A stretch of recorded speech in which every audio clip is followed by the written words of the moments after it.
Hi! Good morning! Maaga nga ako natapos maglaba and thank you naman sa kapatid ko. Rest day niya ngayon kaya nag-offer siya na daw magsasampay ng mga nilaban ko. At meron nga din ako mga winashing na bedsheets kumot. At pagdating naman ni Mr. galing work, siya na nga daw yung magbabanlaw. Kaya heto ako mag-gardening. Dahil wala nga akong kokopit guys, ang naisip kong gawing kokopit ay yung mismong bunot ng nyog. Hinimay-himay ko nga siya ng maliliit guys kasi plano namin ni Mr. mag-hydroponics. Ayan na guys, yung bunot ng nyog, gugupitin ko pa yan guys para mas maliit. At eto nga yung harapan ng bahay namin, puro mga ornamental plants. Naisip namin ni Mr. na i-maximize yung space dito sa harapan. Ito namin plano ilagay yung mga hydroponics. Para nga naman unlimited yung supply ng mustasa, pechay, kangkong, lettuce, yun. Sayang naman kasi hindi nagagamit yung hydroponics box namin. 4 pa naman yun. So, 2 lang siguro yung magagamit namin dito sa harapan. Ayan, inaayos na ni Mr. yung sa harap. Ako naman, nililipat ko na yung mga pechay. Kasi itong malalaking paso ay para talaga yan sa mga talong. At dahil kailangan ko na ngang itanim yung mga punlang talong, tinanggal ko na yung mga pechay dito. Pwede naman kasi siya sa mga hanging pots ko na maliliit. Tapos yung mga punla pa lang na maliliit ay i-hydroponics na namin para wala nang mamatay, lahat mag-survive ba at maging healthy ang mga pechay. Dito nga sa malalaking paso, kukulangin ako ng lupa guys. Kaya hindi ko na to pupunuin ng lupa. Nagmimix nga pala ako dyan ng loam soil and the topsoil. Naghahalo nga rin ako dito ng ipa ng palay. Kaya lang ubos na. Pero yung lupa naman nito dati, meron na siyang mix. Dinadagdagan ko na lang. Maya-maya nga guys ay mainit na, inabot na kami ng tanghali. Kaya pagkakain namin ng tanghalian ay natulog na kami. Pagkagising ko nga ng hapon guys, 5 p.m. ay itutuloy ko na itong aking pagtatanim. Ito nga yung mga punlang talong, isa-isa ko nang itatanim sa mga malalaking paso. Habang nagtatanim nga ako dito guys, ay pinakuluan ko na yung dahon ng gabi. Nagluluto kasi ako ng laing for dinner. Yan, panibagong mga punla ng talong. Konti na lang kasi yung natira guys na talong na tanim ko. Alam nyo kasi, napansin ko kapag kayong talong, inililipat ng pwesto.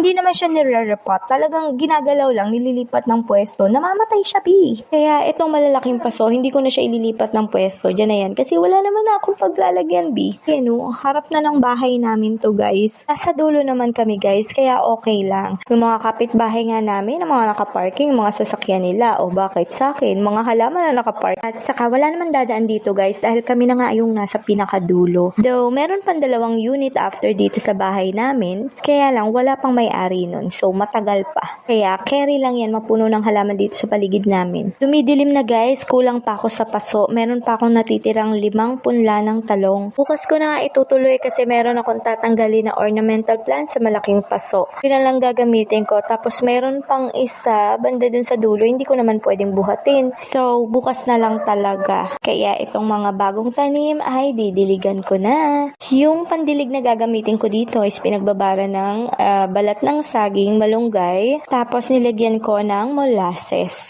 Para talagang maging malusog itong mga tanim na talong. Ang dami niyan guys, 30 pieces nga na punla ito. Pinakamatagal na itanim guys ay talong. Para sa akin na. Yung ganyan mo mapalaki guys, tumatagal yan ng 1 buwan.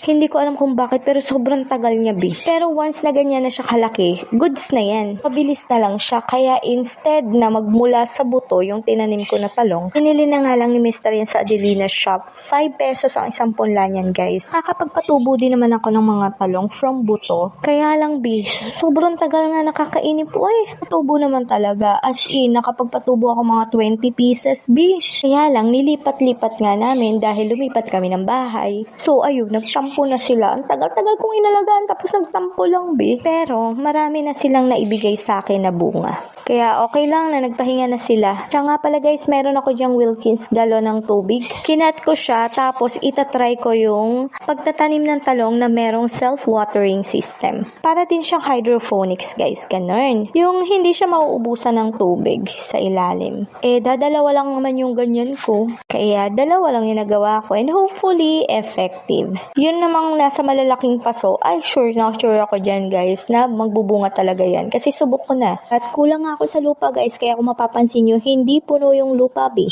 Sa susunod na lang dadagdagan. Okay lang yan, maliliit pa naman sila. Nang madiligan na nga lahat yung mga bagong tanim, kumuha ko ng mga kawayan. Konti lang naman yung nakita ko. Meron ditong bibiyakin na kawayan, kaya lang si Mr. na lang kasi matigas yun eh. Bukas na siguro, kailangan talaga may harang tubi kasi may pusa kami na mahilig humiga sa mga halaman. Lalo na pag may nakita siyang space. Anyway, hanggang dito muna, magluluto na ako. See you sa next video. Bye!